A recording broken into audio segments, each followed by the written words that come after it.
Welcome back, Chapter 15. At the Payne Museum of Art in Newport, Rhode Island, Gertrude Payne, the 82-year-old matriarch of the New England branch of the Payne family fortune, watched her grandson Hayden take to the podium. Hayden was 37 years old, and while most expected him to have a genteel or patrician bearing, he looked more like his great-great-great-grandfather Randall Payne, the gritty man who founded Payne, Kentucky Bourbon in 1868, thus creating the Payne family dynasty. On behalf of my family, Hayden began, especially my grandmother Pixie. Gertrude was Pixie. That was the nickname given to her by her own father, though no one really understood why. Hayden turned and smiled at her. She smiled back. Hayden continued, "We are thrilled to see so many of you at our annual fundraising luncheon. All the proceeds from today's event will go into the Paint with Payne Art Development Charity, which will continue to provide classes and material for underserved youth in the Providence area. Thank you so much for your generosity." The polite applause echoed in the marble ballroom of Payne House on Oak Point Avenue. The mansion had been built in 1892 and overlooked the Atlantic Ocean. In 1968, not long after Gertrude had married into the family, she had spearheaded the idea of creating an art museum and selling a home to the Preservation Society. Payne House was indeed beautiful and majestic, but it was also drafty and cold in both the literal and figurative sense. Most believe that these mansions are donated so that others may enjoy them. That only happens when it is financially beneficial for the family. Most of the famous tourist mansions, like the Breakers and the Marble House, or as here, the Payne House, are purchased by preservation societies at a profit for the wealthy owners. There is, Pixie knew, always an angle when you're rich.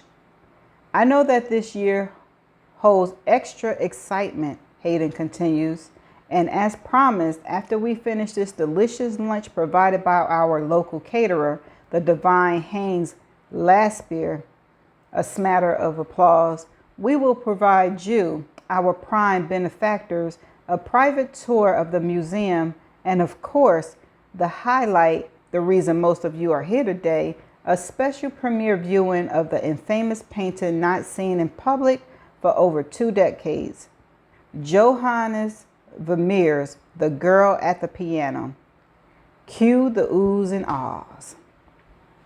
The Vermeer in question had been stolen nearly a quarter century ago from Gertrude's cousins on the Lockwood side of the family and had only recently been discovered at a bizarre murder scene on the Upper West Side of Manhattan.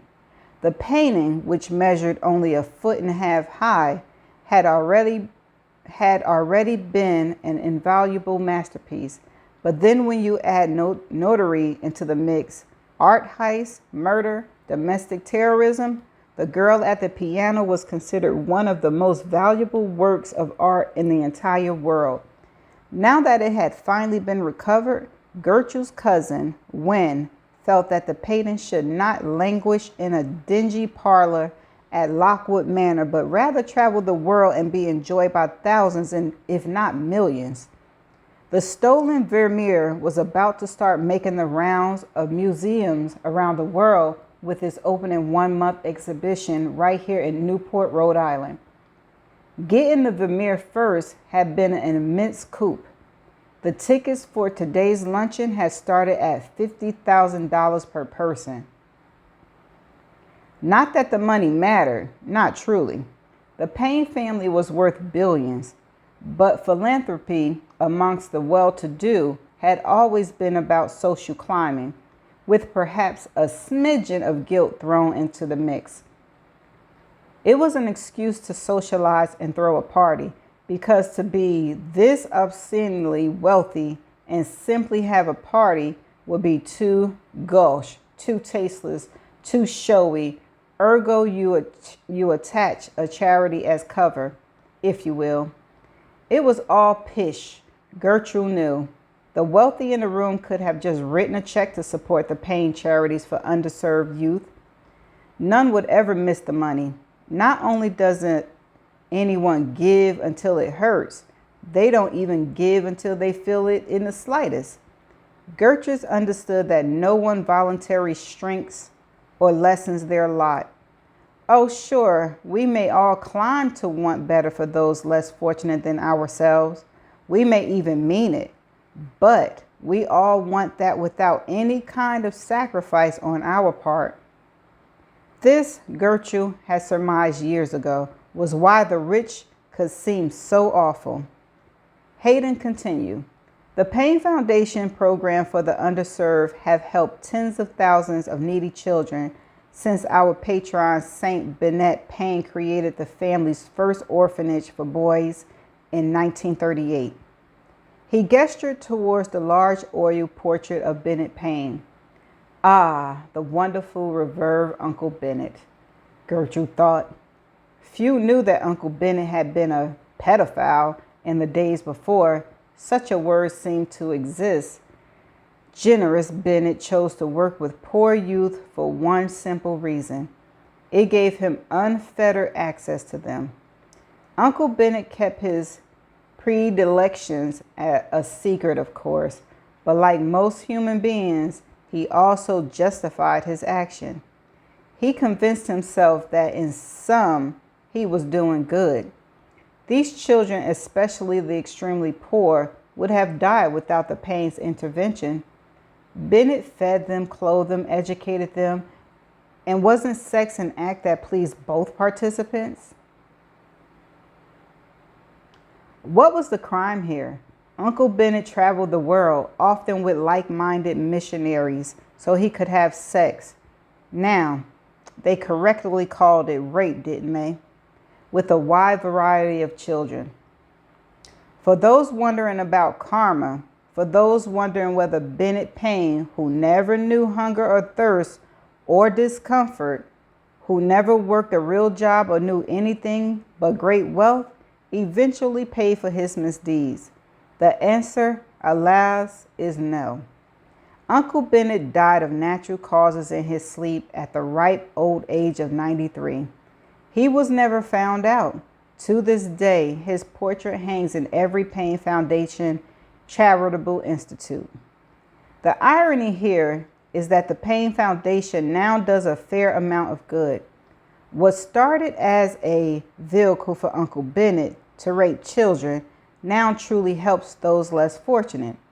So how do you reconcile that? Gertrude knew of so many causes that started with the best of intentions before devolving into something awful and corrupt. Eric Hoffner once said, every great cause begins as a movement, becomes a business, and eventually degenerates into a racket. So true. But what happens when it works the other way around? All men, Gertrude believed, tended to have some sociopathic qualities coupled with a wonderful ability to self-justify any behavior. Yes, she was generalizing, and yes, from the back of the room, she is sure someone is yelling, not all men, but close to. Her father had been an alcoholic who beat her mother and demanded obedience. He justified it via biblical verses.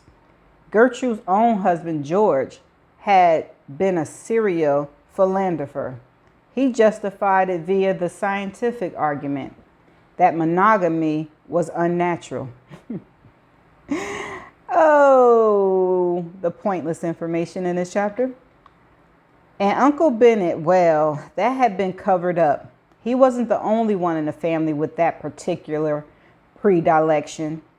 Gertrude had only one son, Hayden's father, Wade, who in her mind was the exception that proved the rule, but perhaps she's seen her son through mommy glasses, as today's youth like to call it.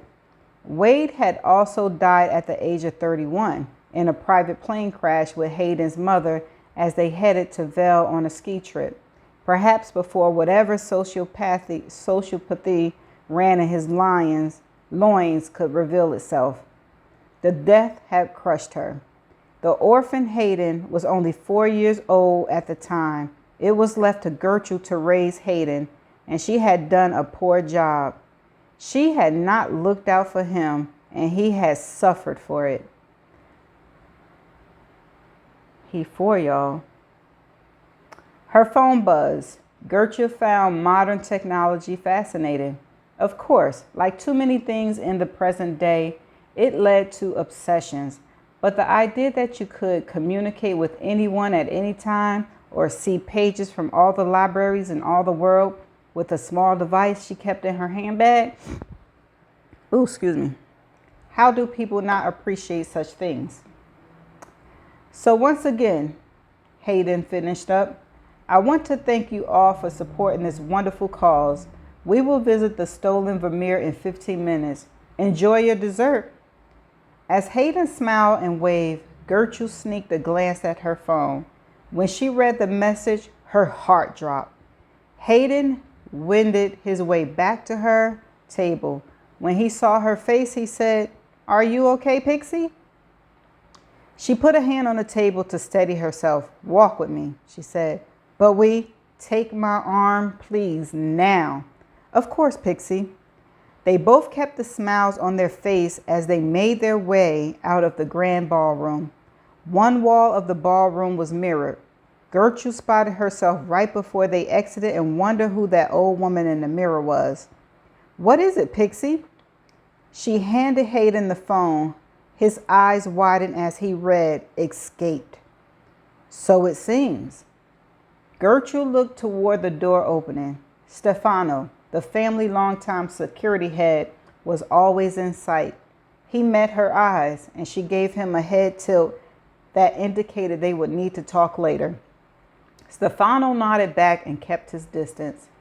"Maybe it's a sign," Hayden said. She turned her attention back to her grandson. "A sign? I don't mean strictly in a religious way, though. Maybe that too. More like an opportunity." "He could be so foolish." "It's not an opportunity, Hayden," she said through clenched teeth. "They'll probably catch him within days." "Should we help him?" Gertrude just stared at her grandson until he turned away. Then she said, "I think we should leave now." He gestured back toward the ballroom, but Pixie, the patrons only want to see the Vermeer, she said. "They don't care whether we are here or not. Where's Theo?" "He wanted to see the painting." She passed the two security guards and entered what had once been the family music room, where the Vermeer now hung. A young boy stood in front of it, his back turned towards her. "Theo," she said to the boy, "are you ready to go?" "Yes, Pixie," Theo said. "I'm ready." When the 8-year-old turned towards her, Gertrude's gaze couldn't help but land on a telltale port stain on the boy's cheek. She swallowed hard and stuck her hand out for him to take. "Come along, then." That's the end of chapter 15. That's the end of part 1. Did y'all get the clues? Did y'all get the clues? I got the clues. So the clue that I got, 2 clues I got. Her grandson, who was orphaned, was 4 years old at the time, right? And she felt like she didn't take good care of him. And then there is an 8-year-old currently with the same mark on his face as Matthew. So, I don't know if I read that right. Did the boy die in a plane crash and they kidnapped Matthew and put the dead boy's body in place of Matthew? But what about Cheryl then? Child. Okay, so a lot was covered in this chapter. Some was useless information we didn't know. So let's get ready for part 2. I'll see you in part 2. Bye.